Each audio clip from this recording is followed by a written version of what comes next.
So my name's Roderick. I'm the module coordinator or designer of the summer lab program, and my objective is to give different students from different backgrounds and different perspectives of different parts of the planet a taste and a glimpse of what we do in chemical engineering here at UCD, which we consider as one of the best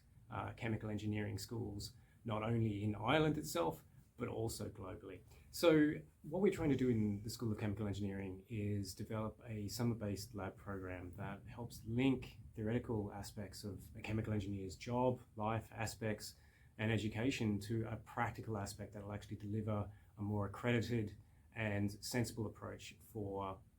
workplace development.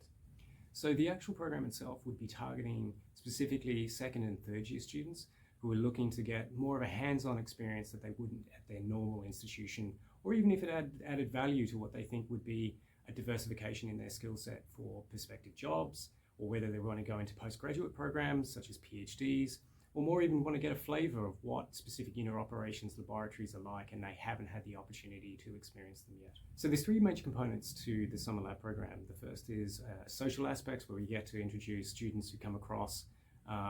different cultural aspects of the country and Ireland itself. The major component would actually be the labs themselves, where the students step into the laboratories in groups of 2 or 3 and experience the unit operations labs or bioprocessing experiments in a functional way. And the third aspect is actually visits to a biopharmaceutical plant, where they can actually see how some of these labs or lab techniques translate into real-world industry situations.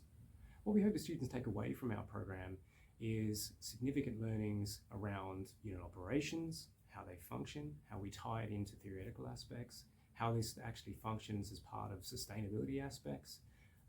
how these actually function in real-world situations with regard to industry, where we can actually use them in industry, and more importantly, the physical measurement of data, the manipulation of data, and how we actually use it in our everyday operations as chemical engineers.